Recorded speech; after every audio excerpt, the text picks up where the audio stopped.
નમસ્કાર વિદ્યાર્થી મિત્રો, સ્વાગત છે તમારું સાયન્સ એન્ડ નોલેજ હબમાં.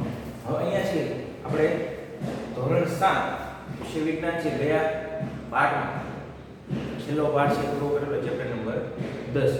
હવે જે છે એ ચેપ્ટર નંબર 11 શરૂ કરવા જઈ રહ્યા છે. પ્રાણીઓ અને વનસ્પતિમાં વહન, એટલે કે ચેપ્ટરનું નામ જ એવું છે કે પ્રાણીઓ અને વનસ્પતિમાં વહન. સમજવું હોય તો કે પ્રાણીઓ જે છે ખોરાક લે છે, આ તે વિવિધ ક્રિયાઓ છે બરાબર શરીરમાં કેવી રીતે થાય છે, ઇવન વનસ્પતિમાં પણ આ બધી ક્રિયાઓ છે કેવી રીતે થતી હોય છે એ વિશે જાણવાનું ચેપ્ટર એટલે પ્રાણીઓ અને વનસ્પતિઓમાં વહન ચેપ્ટરનું નામ છે. હવે છે એ ચેપ્ટરનો પહેલો ભાગ છે જોવાનો છે કે પ્રાણીઓ એટલે કે મનુષ્ય છે વિવિધ પ્રાણીઓમાં છે કેવી રીતે વહન છે એ થતું. તો શરૂઆત કરીએ કે સજીવોને અસ્તિત્વ ટકાવી રાખવા માટે ખોરાક, પાણી અને હવા એટલે કે ઓક્સિજનની જરૂર હોય છે. આપણે સામાન્ય ખ્યાલ છે કે ત્રણ જરૂરિયાત છે કે મનુષ્યનું શરીર અથવા પ્રાણીનું શરીર છે ટકાવી રાખવા માટે ખૂબ જ જરૂરી. આમાંથી ખોરાક ન લઈએ બરાબર તો પણ શરીરને છે ચાલે અને શક્તિ મળતી નથી, ઉર્જા છે મળતી નથી. ત્યારબાદ પાણી છે ન લઈએ તો પણ શરીરને છે એ પાણીની છે તકલીફ ઊભી થાય. વિવિધ કાર્યો છે એ પાણી વિના થઈ શકતા નથી. ત્યારબાદ છે કે ઓક્સિજન એટલે હવા ન લઈએ તો પણ મનુષ્ય છે એ જીવી શકે નહીં, પ્રાણીઓ છે એ જીવી શકતા નથી. ખ્યાલ આવે એટલે સજીવોને છે અસ્તિત્વ ટકાવી રાખવા માટે આ ત્રણ વસ્તુ છે એ ખૂબ જ જરૂરી છે. કઈ ત્રણ વસ્તુ? ખોરાક, પાણી અને હવા એટલે કે ઓક્સિજન.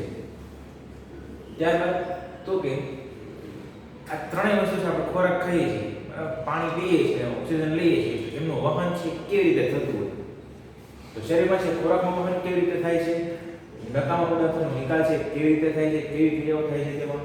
ત્યારબાદ આખા શરીરમાં છે લોહીનું વહન છે કેવી રીતે થાય. તો આ બધા કાર્યો છે શરીરમાં કેવી રીતે થતા હોય એવો એક પ્રશ્ન છે અહીંયા ઊભો થાય.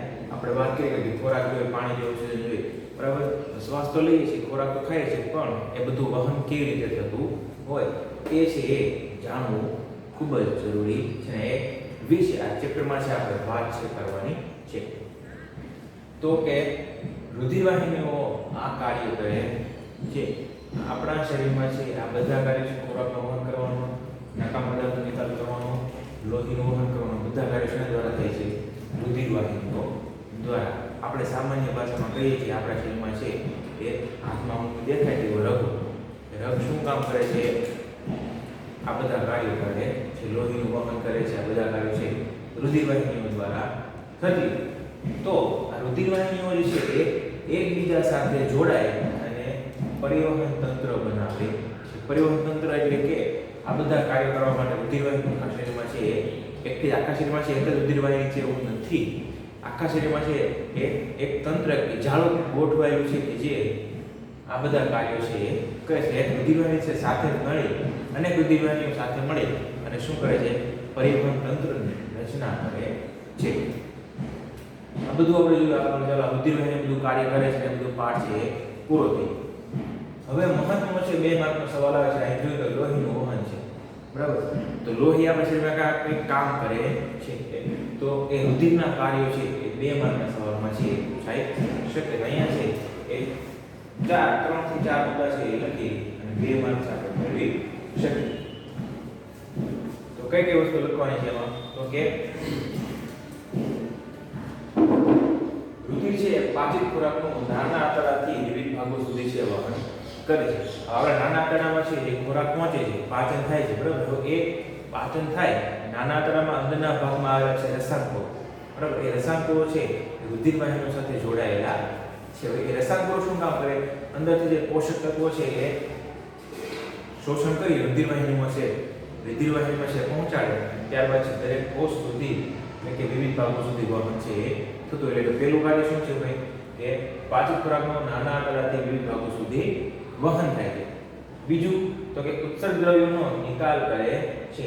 એટલે અહીંયા છે કોષોમાંથી લખેલું છે એટલે કે આપણા કોષો જે શક્તિ ઉત્પન્ન કરે છે બરાબર. તો આપણે આગળના પાઠમાં જોયું કે ગ્લુકોઝ દહન થાય છે બરાબર. તો શક્તિ અને બીજા અન્ય પદાર્થો ઉત્પન્ન થાય છે. કાર્બન ડાયોક્સાઇડ તો એ પણ એક ઉત્સર્ગ દ્રવ્ય તરીકે ગણવાનો છે. તો એમને છે એ શરીરમાંથી નિકાલ કરે છે રુધિર દ્વારા દરેક કોષમાંથી ઉત્સર્ગ દ્રવ્યો શું કરે છે નિકાલ કરે છે ત્યારબાદ છે કે તે શરીરમાં CO2 અને ઓક્સિજનનું વહન કરે છે આપણે જે શ્વાસ લઈએ છીએ તો ફેફસામાં જાય ફેફસામાં શ્વાસ ભરાય છે તો ત્યાંથી લઈ અને ફેફસા સાથે જોડેલું રુધિર વાહિનીઓમાં આપણો શ્વાસ ઓક્સિજન છે એ જાય દરેક કોષ સુધી છે એ પહોંચે છે તેમાંથી ઉત્પન્ન થતો કાર્બન ડાયોક્સાઇડ ઉત્સર્ગ દ્રવ્ય ફરી વખત ક્યાં આવે છે આપણે ઉચ્છવાસમાં બહાર કાઢીએ છીએ ચોથો છે કે ઘા પડે ત્યારે તે ભાગ પર લોહી ગંઠાઈ જાય વહેતું અટકે છે કોઈ જગ્યાએ વાગેલું છે બરાબર એટલે થોડું 1-2 કલાક થાય એટલે એ ભાગ ઉપર છે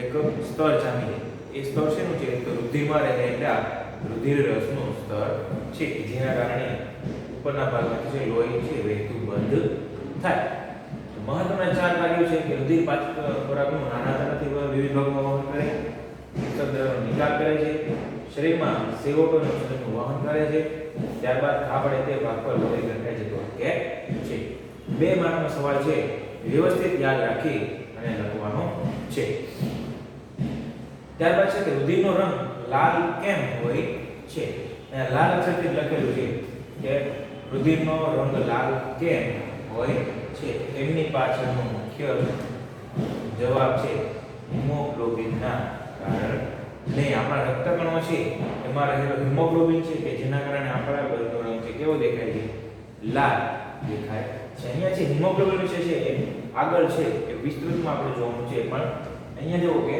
રુધિરના પ્રવાહી ભાગને રુધિર રસ કહેવામાં આવે છે રુધિર રસ વિશે પૂછાય તો રુધિરના પ્રવાહી ભાગને રુધિર રસ તરીકે ઓળખવામાં આવે છે સામાન્ય ભાષામાં ડોક્ટર જે કહેતા હોય તો એ છે કે લસિકા તરીકે ઓળખવામાં આવે છે કોઈ જગ્યાએ વાગેલો છે તો વાગેલા ભાગ પર છે અમુક સમય થાય એટલે શું થાય પીળા રંગનું પ્રવાહી છે એ દેખાય મોઢા પર ખીલ હોય તો ખીલ છે ફોડી એટલે અમુક સમય થાય એ 10 કે 15 મિનિટ ઉપરના ભાગમાં છે પીળા રંગનું છે એક નાનીથી ગાંઠ જેવું જોવા મળે તો એ શું છે એ રુધિરનો પ્રવાહી ભાગ એટલે કે રુધિર છે ત્યારબાદ હજુ છે અહીંયા છે આ રુધિરના કાર્ય જોઈએ બરાબર એક કાર્ય છે વિવિધ ઘટકો દ્વારા થતા આ કોઈ એક ઘટક છે ને રુધિરમાં છે ઘણા બધા ઘટકો છે જેના કારણે વિવિધ છે કાર્યો થતા અહીંયા છે કે રુધિરના ઘટકો જણાવે તેમના કાર્યો છે એ જણાવો રુધિરમાં છે એ 4 પ્રકારના ઘટકો છે કે જેના કારણે આ કાર્યો છે એ થતા મુખ્ય 4 ઘટકો યાદ રાખો પહેલા તો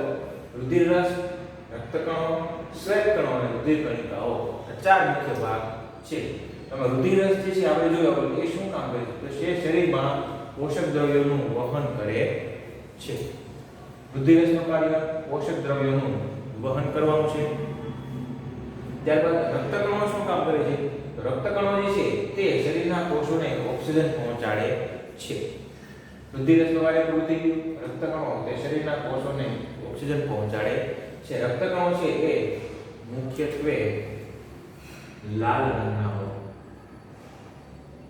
કેવા રંગના લાલ રંગના છે રક્તકણો હોય જેના કારણે લોહી છે લાલ દેખાય છે એમાં રહેલું છે હિમોગ્લોબિન આગળ આપણે જોઈશું તો તે શરીરના કોષને ઓક્સિજન પહોંચાડે છે ત્યારબાદ છે શ્વેતકણો શ્વેતકણો છે કેવા રંગના હશે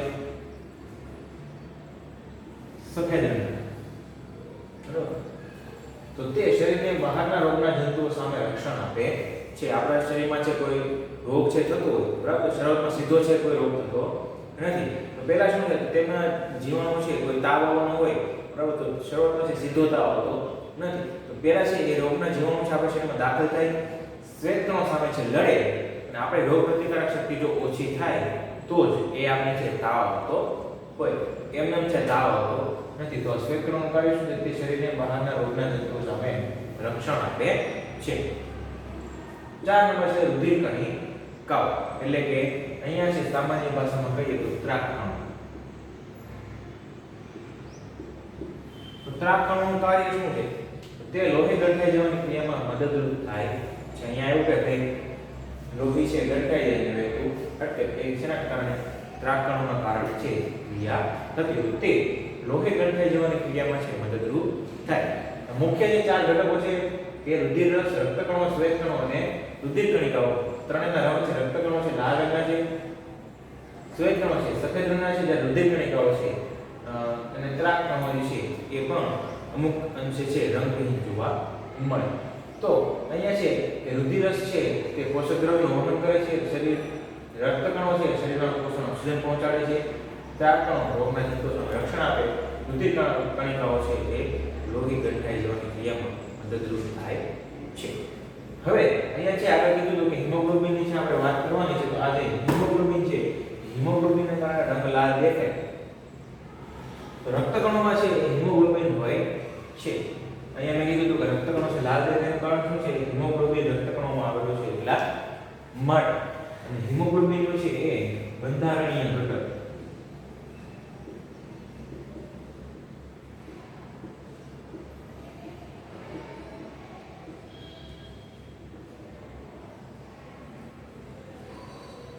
આયર્ન એટલે કે લોખંડ. હિમોગ્લોબિનનો મુખ્ય ઘટક છે લોખંડ, આયર્ન છે. બરાબર, જે રક્તકણોમાં આવેલું છે તો તેનું કાર્ય તે ઓક્સિજન સાથે જોડાય શરીરના વિવિધ કોષો સુધી પહોંચે છે. હિમોગ્લોબિનનું કાર્ય શું છે કે ઓક્સિજન સાથે જોડાય છે, ઓક્સિજનને વિવિધ ભાગો સુધી છે પહોંચાડે છે.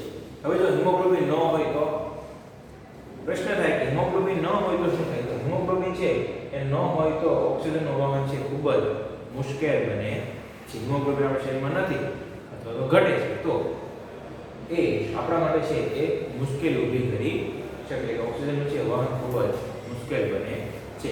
તો અહીંયા છે એ 2 માર્કના સવાલ છે એ આપણે જોયા. 1 માર્કની છે એ 1 માર્કનો સવાલ છે રુધિરનો રંગ લાલ કેમ હોય છે? તો એ આપણે જોયું હિમોગ્લોબિનના કારણે ક્રિયા છે રુધિરનો રંગ છે લાલ જોવા મળે. આગળનો ભાગ છે એ નેક્સ્ટ પાર્ટમાં છે આપણે જોવાનું છે. નમસ્કાર.